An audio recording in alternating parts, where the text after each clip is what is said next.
इस वीडियो में हम देखेंगे कि हम कैसे हम एक होस्ट टेबल बनाएंगे जिसमें हम ये होगा कि एक आईपी एड्रेस के कोरस्पॉन्ड हम एक होस्ट नेम दे देंगे। होस्ट नेम के थ्रू उसको पिंग कराएंगे, ना कि उसके आईपी एड्रेस के थ्रू। तो यहाँ पे मैंने राउटर 1 पे हमने 10.0.0.1 की आईपी दी हुई है और राउटर 2 पे 10.0.0.2 दिया हुआ है।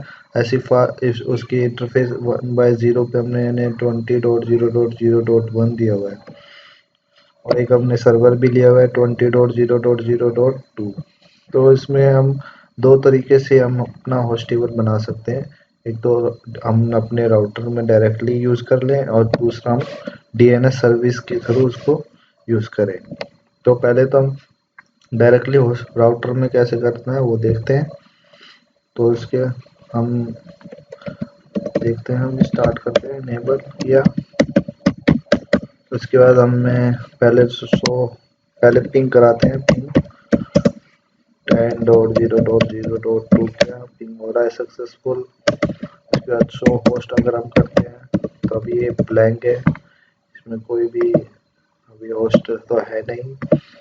तो अब हम अपने कॉन्फ़िगरेशन टर्मिनल पे जाते हैं। कॉन्फ़िगरेशन टर्मिनल पे हमें आके अब हम लिखेंगे आईपी होस्ट लिखा। उसके बाद हम क्या नाम देना चाहते हैं वो लिखेंगे। तो मैंने अगर इस फास्ट टर्मिनल 0/0 पे और 10.0.0.2 के कोरस्पॉन्ड हम देखें तो हमने अगर मैं नाम दे दूँ R21, हम R21 दे दिया। उसके बाद इसके कोरस्पॉन्डिंग आईपी एड्रेस दे देते हैं 10.0.0.2, एंटर किया। ऐसे ही आईपी होस्ट R22 नाम दे दिया और यहाँ पे जो आईपी एड्रेस है उसका नाम कोरस्पॉन्डिंग आईपी दे दी 20.0.0.1, एंटर किया। अब हम प्रिविलेज मोड में वापस आएंगे। अब हम यहाँ से अगर पिंग करें, पिंग R21, तो ये पिंग हो रहा है, सक्सेसफुल हो गया। ऐसे ही पिंग किया R22, तो ये भी पिंग हो रहा है हमारा।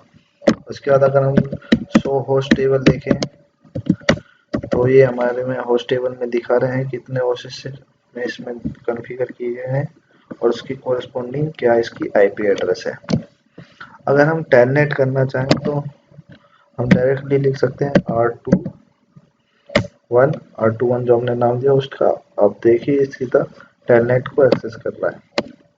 अब हम यहाँ पे अपना पासवर्ड डाल देंगे, इनेबल का भी पासवर्ड डाल देंगे। हम राउटर 2 में आ गए, से एग्जिट करते हैं। अब हम देखेंगे कि हम डीएनएस के थ्रू कैसे अपने रिजोल्व करते हैं होस्ट नेम को। तो उसके लिए पहले तो हमें यहाँ से जो हमने अपने इस टेबल में होस्ट दिए हैं उनको डिलीट करना होगा। तो डिलीट करने के लिए हम फिर से कॉन्फ़िगरेशन टर्मिनल में जाएंगे, वहां से लिखेंगे नो आईपी होस्ट और उसका नाम R21। ये डिलीट हो गया। ऐसे ही R22 कर देंगे डिलीट। फिर से प्रिविलेज मोड में जाते हैं, वहां से एक बार चेक करते हैं शो होस्ट, तो ये हमारा एम्प्टी है। उसके बाद हम आते हैं अपने डीएनएस सर्वर में। डीएनएस सर्वर में हम डीएनएस में जाएंगे, यहाँ से अपनी सर्विस को ऑन देखेंगे, ऑन है, ऑन कर लेंगे। फिर हम इसमें नाम देंगे, जैसे मैंने उसमें R21 दिया था।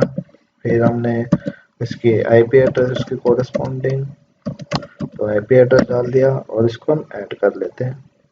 ऐसे एक और सर्विस R22, फिर आईपी एड्रेस 20.0.0.1, इसको भी ऐड कर लिया।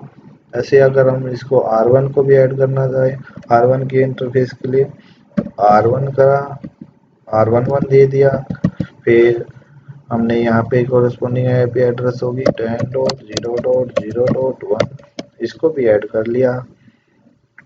उसके बाद हम वापस अगर हम R1 में जाएंगे, अब हमको क्या करना होगा कि हमें अपने कॉन्फ़िगरेशन टर्मिनल में जाएंगे, फिर वहाँ पे हमें इस यहाँ पे डीएनएस के प्रोटोकॉल को ऑन करना है। बाय डिफॉल्ट ये ऑन रहता है, अगर ना हो तो हम क्या लिखते हैं, आईपी डोमेन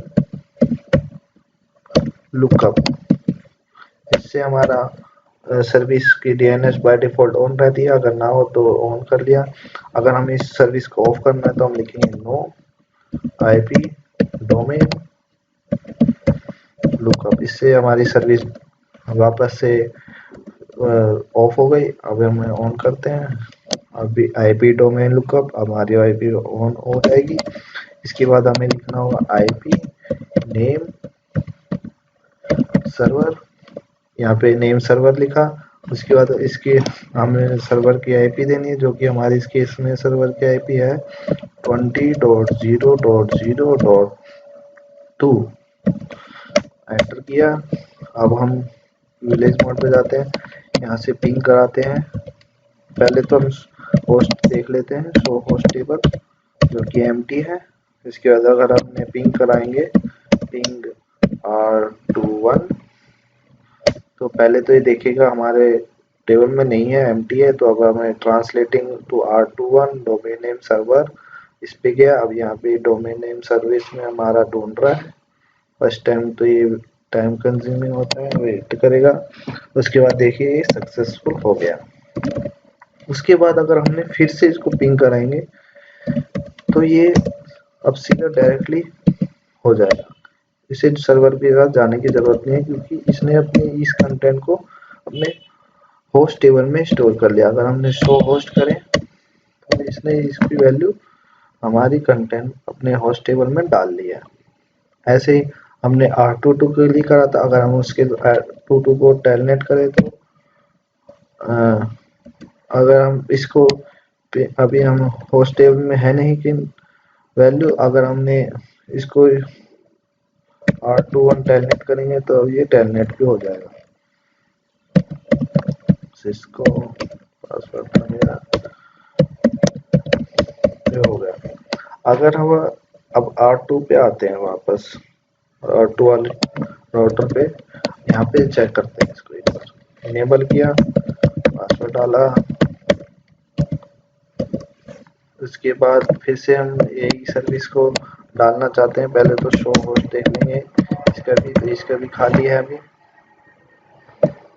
अब हम इसको भी कॉन्फ़िगर करना है, तो फिर से जाएंगे, लिखेंगे IP domain lookup, IP DNS service के प्रोटोकॉल ऑन किया सर्विस को इसमें, और फिर लिखा हमने आईपी नेम सर्वर का अभी हमने आईपी एड्रेस डाला 20.0.0.2।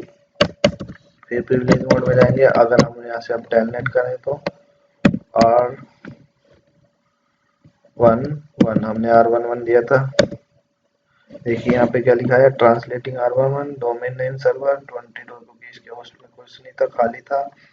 अब हम यहाँ से पासवर्ड डाल देंगे, इनेबल करेंगे, इनेबल का पासवर्ड डालेंगे, और ये हमारा R1 में हमको ले गया। और अब हम इसकी शो होस्ट देखते हैं, R2 में वापस आके होस्ट टेबल देखते हैं। होस्ट टेबल देखा तो ये R1 का कंटेंट इसमें आ गया। तो ये दोनों के थ्रू हमने करके देख लिया है, building host table name, host table के थ्रू डायरेक्टली कैसे यूज करना है, और डीएनएस सर्विस को यूज करते हुए सर्वर के थ्रू कैसे इसको होस्ट नेम टेबल्स को यूज करना है।